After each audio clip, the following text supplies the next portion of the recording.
Hi, I'm Hannah from Clifton Family Farm. Welcome to Garden Backstory, where we're going to tell you about the past, the history of plants that you grow in your backyard garden and enjoy on your dinner table. If you want to know about all of the many fascinating backstories that we have to share with you, then grab a friend and let's get started. Today, we're going to start with the backstory on tomatoes, a favorite here at Clifton Family Farm.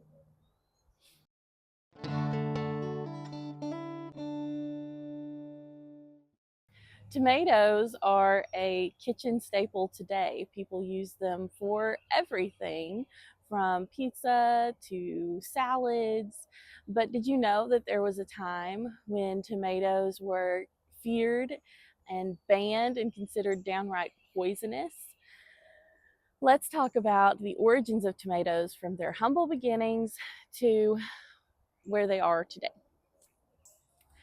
It all began 7,000 years ago in the Andean region of South America with the wild version of tomatoes. These little wild tomatoes were tiny, they were about the size of peas. And the Mesoamerican groups in the region, specifically the Aztecs, took these wild tiny tomatoes and cultivated them into lots of different varieties that were a part of their everyday lives. They used them in sauces and stews or fried them in what will eventually be called the Spanish style. At any rate, the tomato didn't make its leap onto the world stage until a new group of people arrived in the area, the Spanish conquistadors.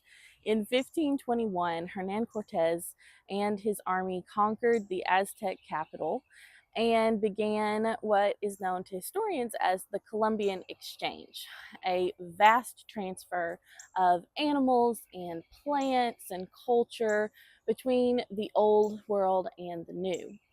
So the tomato went with the Spanish as they exported lots of new goods from their territory in the Latin American region to places like Asia and Europe, and the tomato was one of those exports. But when they arrived in these new places, tomatoes didn't get the welcome that we would assume.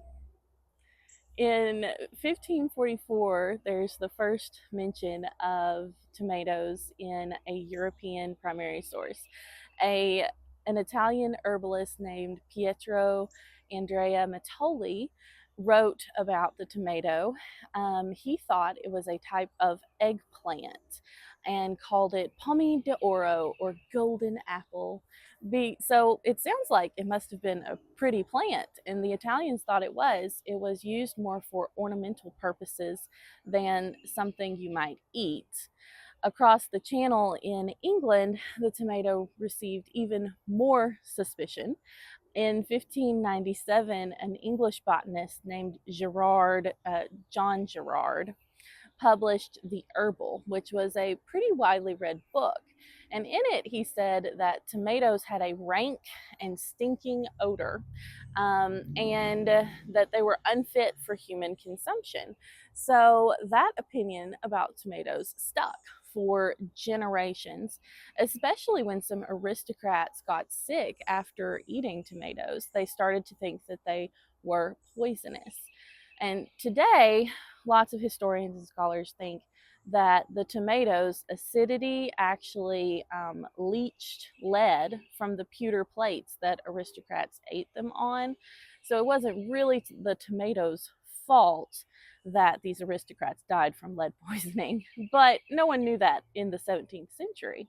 So in Europe, tomatoes got a pretty bad reputation for a while. But in the colonies, especially the American South, they kept growing the tomatoes, likely because they were close to the Caribbean and knew from the Spanish world that they weren't actually poisonous.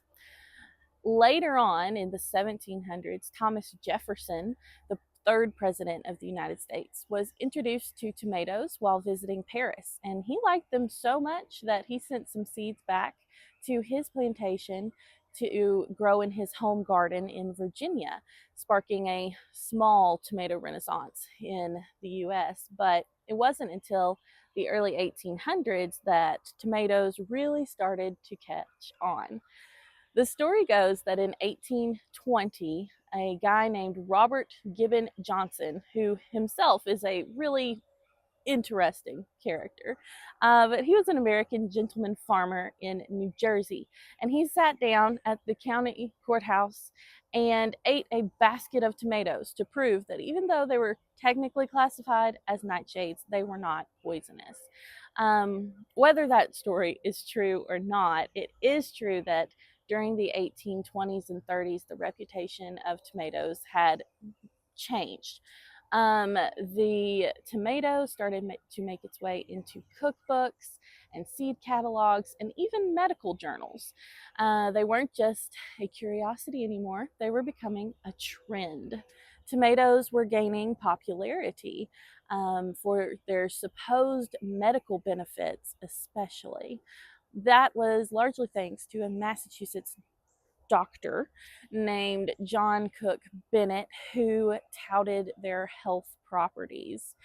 So by the time the 20th century rolled around, tomatoes had made a leap from poisoned apple to kitchen essential. Today, they're grown on every continent and are the foundation for countless dishes, from sauces to soups and everything in between. So next time you have a juicy cherry tomato or a fresh sauce over your pasta, remember this fruit has a fascinating history and we've only scratched the surface. Thanks for joining me for this garden backstory. Do you want more backstories on the plants that you grow in your garden or enjoy on your dinner table? Then like, comment, and subscribe to Clifton Family Farm Garden Backstory. See you next time.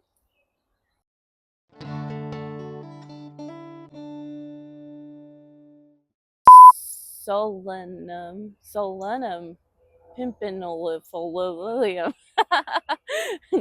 How about we could just put that word on the screen, I'm sure. Right here.